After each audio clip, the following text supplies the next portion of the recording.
E aí pessoal, tudo bem com vocês? Professor Giovanni aqui e hoje vamos iniciar uma caminhada fantástica falando de movimentos da Terra. Então convido vocês a me acompanharem nessa aula, uma aula muito interessante para a gente entender um pouquinho mais aí sobre o nosso planeta, esse planeta fantástico, o nosso planeta Terra. E para a gente começar falando dos movimentos da Terra, é importante que a gente entenda o que é um corpo celeste. Então, essa primeira aula, ela é uma aula importante. Vou trazer aqui alguns conceitos básicos que serão importantes aí para que vocês entendam conceitos mais complexos. Que é um corpo celeste, professor? Um corpo celeste é quaisquer matérias que pertencem ao espaço sideral. Eu posso citar, por exemplo, asteroides, cometas, as estrelas, os meteoros, meteoritos, os planetas.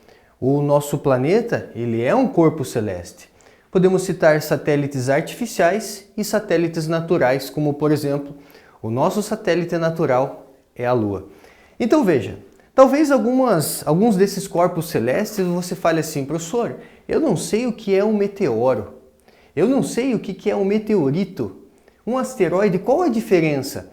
Então, nós vamos trabalhar na sequência todos esses conceitos. Conceitos para que nunca mais você erre, para que nunca mais você tenha dúvida o que é um meteoro, né? Qual a diferença de um meteorito. Então, bora lá falar um pouquinho mais aí sobre esses conceitos básicos, né? A gente vai falar eventualmente em ano-luz. O que é um ano-luz? A distância que nós temos, por exemplo, entre os planetas, entre as galáxias, entre o planeta Terra e o Sol, são distâncias muito grandes. Então usa-se uma unidade aqui que é chamada de ano-luz.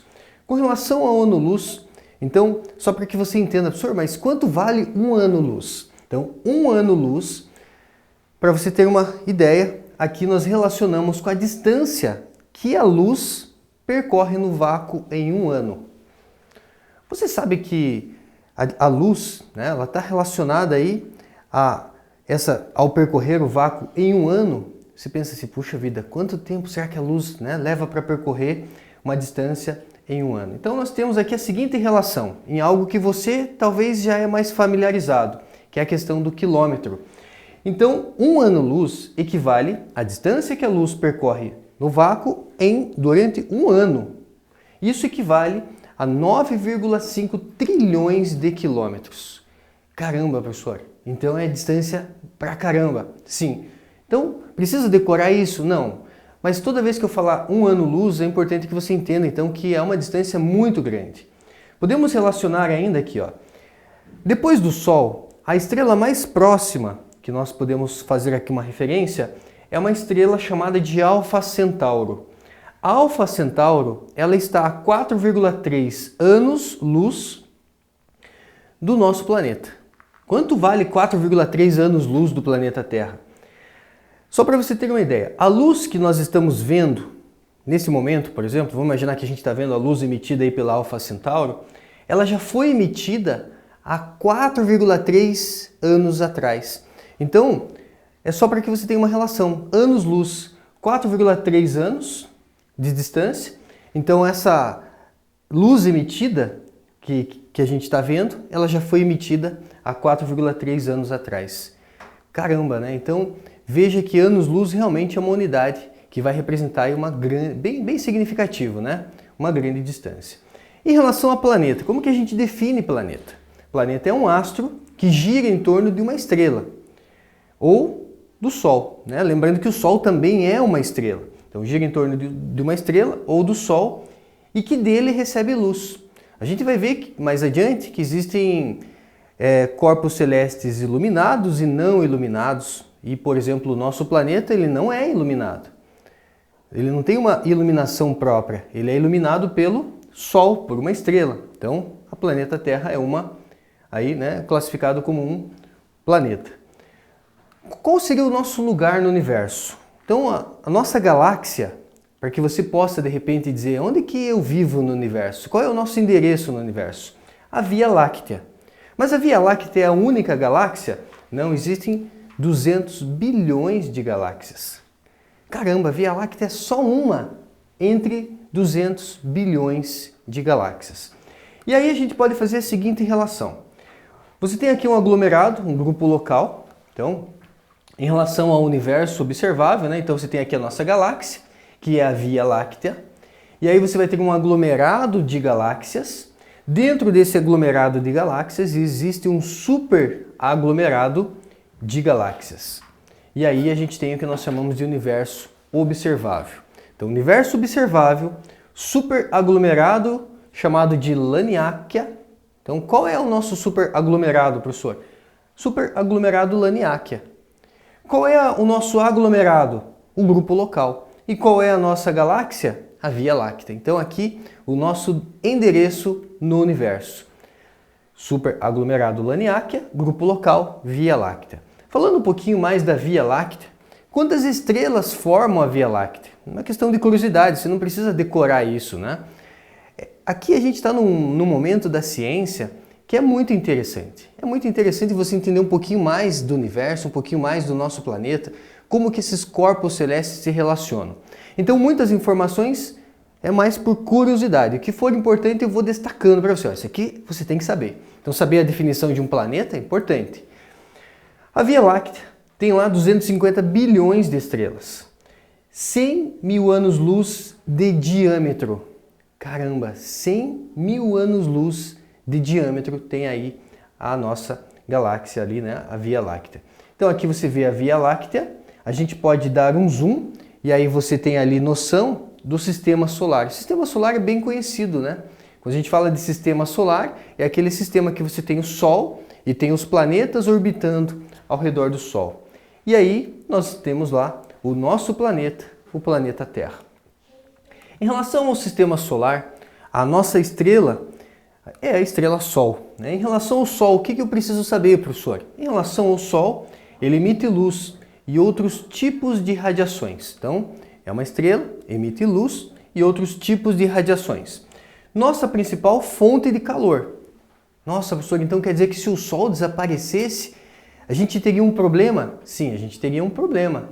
Um problema talvez que não seria possível existir vida, pelo menos da maneira que nós conhecemos. Tá? Então a gente depende dessa fonte de calor, é a nossa principal fonte de calor. A notícia boa é que o Sol ainda está na sua meia-vida. Então ele teria mais ou menos ainda 6,5 bilhões de anos ainda.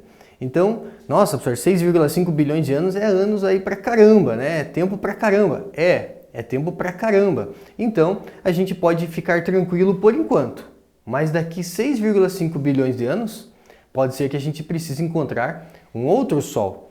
Por isso a importância do ser humano explorar o universo, pensar na questão, né, de viver no espaço, em outra região, procurar um outro planeta que seja habitável, com características muito próximas do que a gente pode ter aqui na Terra. Então tá aí um desafio, né? Então nossa principal fonte de calor exerce atração gravitacional.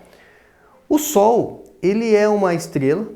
Em relação ao sistema solar, a gente vai ver que o Sol ele tem a massa mais considerável. 95% da massa ali do sistema solar está associada ao Sol, né? Então é a estrela central do sistema solar. A gente divide em camadas, mas ele não tem assim, ele não é materializado.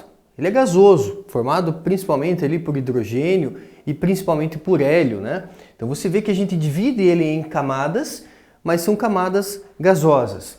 A distância entre a Terra e o Sol, aproximadamente 150 milhões de quilômetros. Então veja, 150 milhões de quilômetros é uma distância razoável, uma distância considerável aí, né? Temperatura no centro do Sol chega a 20 milhões de graus. Caramba, 20 milhões de graus Celsius? Sim, é uma temperatura que a gente não consegue imaginar o quanto é essa temperatura, mas é muito alta. E a temperatura na superfície do Sol chega em torno de 6 mil graus. Então veja que você tem o Sol como uma estrela, com uma massa muito considerável, né? A composição do Sol vai ser em torno de 73% de hidrogênio, 25% de hélio e temos ali 2% outros elementos. Com relação à composição, então, você percebeu que o Sol é feito principalmente de gás, né? e não possui uma superfície sólida como a Terra. A gente divide simplesmente em camadas para que a gente possa facilitar o nosso estudo, mas ele é feito de gás, não possui uma superfície sólida. Com relação à luz emitida pelo Sol, ela demora em torno de 8 minutos para atingir a Terra. Então essa luz que você enxerga do Sol chegando até o nosso planeta, iluminando os corpos aqui do nosso planeta, ela demorou 8 minutos para chegar aqui. Então veja que é uma distância importante, uma distância representativa e tem aí esse tempo para que a luz do Sol atinja o nosso planeta. Em relação ao sistema solar, então nós temos os planetas, que são corpos celestes que orbitam ao redor do Sol, em uma órbita definida. Então essa é uma definição importante em relação ao planeta, importante que eles tenham uma órbita definida. Nós temos 8 planetas. Quais são esses 8 planetas? Mais perto do Sol e mais distante do Sol. Mais perto nós temos o Mercúrio, mais distante nós temos o Netuno. Então Mercúrio, Vênus, Terra, Marte, Júpiter, Saturno, Urano e Netuno. São 8 planetas em relação ao nosso sistema solar. E aí nós temos os planetas anões. Em relação aos planetas anões, são também planetinhas pequenininhos de massa muito menor do que um planeta de verdade, que também orbitam ao redor do Sol, mas não é uma órbita totalmente definida. Eventualmente eles têm ali um desvio nessa órbita, então nós classificamos como planetas anões. E aqui no meio desses planetas anões nós temos o Plutão, que já foi no passado, antes lá de 2006, o Plutão fazia parte aqui do Sistema Solar. Mas ele foi classificado a partir de 2006, uma nova classificação, e hoje vocês estudam aí o Plutão como sendo um planeta anão. Então Plutão, o Ceres, o Eris, Makemake e o Haumea são os planetas anões. Então nós podemos observar aqui uma imagem representativa ali do Plutão. Em relação ainda ao Sistema Solar, nós temos os satélites, satélites naturais, também conhecido como luas. E você sabe que nós temos um satélite natural. A Terra tem um, que é a Lua. Mas veja, Saturno tem 82 luas. Consegue imaginar isso? 82 luas.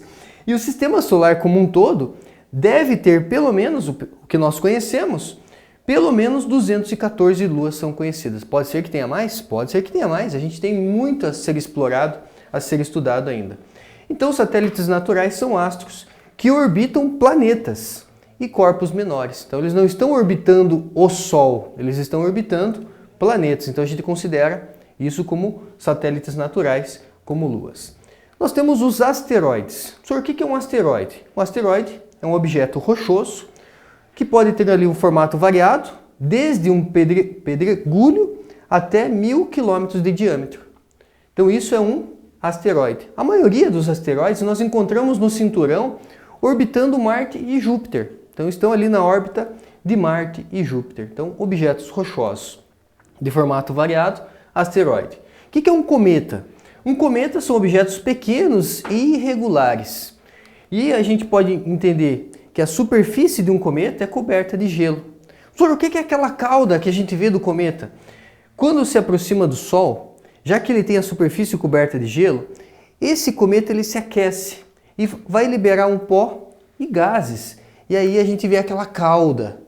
Essa cauda, então, é devido a essa proximidade desse cometa com o Sol. Já que ele tem a superfície coberta de gelo, acaba formando aquela cauda lindíssima, que a gente observa aí nos cometas. Mas é importante que você saiba diferenciar o que é um meteoroide, um meteoro. Então vamos lá, meteoroides, fragmentos de asteroides. Essa palavrinha oide, ela quer dizer semelhante a. Então semelhante a quê? É semelhante a um asteroide, mas é um fragmento de asteroide. Formato variado, que vai desde uma poeira a quilômetros de diâmetro. E aí nós temos os meteoros e os meteoritos. É importante saber essa diferença. Aqui chegamos num momento importante, aí, o momento alto da nossa aula está aqui. O que é o meteoro, professor? O meteoro, os meteoroides, quando entram na atmosfera de um planeta. Então, meteoroides, quando entram na atmosfera de um planeta, nós chamamos de meteoro. E quando atinge a superfície, quando atinge o solo, chamamos de meteorito. Então, no solo, meteorito. Quando entram na atmosfera, chamamos de meteoros. E quando estão, vagando aí pelo espaço, meteoroides ou asteroides, se forem com um tamanho mais considerável. Algumas curiosidades. Você provavelmente deve ter assistido já alguma série, algum filme que fala aí de dinossauros, Dinossauro é sempre algo interessante a gente estudar. E os dinossauros foram extintos há 65 milhões de anos atrás. 65 milhões. Por quanto tempo nós estamos aqui no planeta Terra? O ser humano, o Homo sapiens, o homem moderno, há apenas 300 mil anos. Os dinossauros foram extintos há 65 milhões de anos. E por quê? O que aconteceu? A hipótese mais aceita é que um asteroide, o Chicxulub, de 15 quilômetros de diâmetro. Consegue imaginar 15 quilômetros de diâmetro? Uma pedra? A gente não chama de pedra, a gente chama de asteroide. Na verdade, para a ciência, a gente nunca chama de pedra. É um fragmento de rocha. Então, um asteroide, Chicxulub, 15 quilômetros de diâmetro, caiu em Yucatán, no México. Levantou uma grande nuvem de poeira que cobriu o nosso planeta por um longo período. Isso causou a extinção e a morte aí dos dinossauros. Uma outra curiosidade em relação à estrela cadente. Sabe quando se vê uma estrela cadente? O que é uma estrela cadente? Então, diariamente você tem 44 toneladas de material meteórico que vem em direção à Terra todos os dias. Vaporizado, ao passar pela atmosfera, forma um rastro brilhante. E aí nós chamamos de estrela cadente. Então, consegue imaginar? 44 toneladas de material que vem do espaço todos os dias em direção à Terra, mas quando atinge a atmosfera, ele vaporiza. E ao vaporizar, a gente vê aquele rastro luminoso. Aquele rastro luminoso, teoricamente, a gente chama de estrela cadente, mas não é um rastro luminoso de algum material meteórico que atingiu aí o nosso planeta. Terminamos assim, então, essa primeira aula falando aí dos movimentos da Terra. Fico aí aguardando vocês para o nosso próximo encontro. Até mais!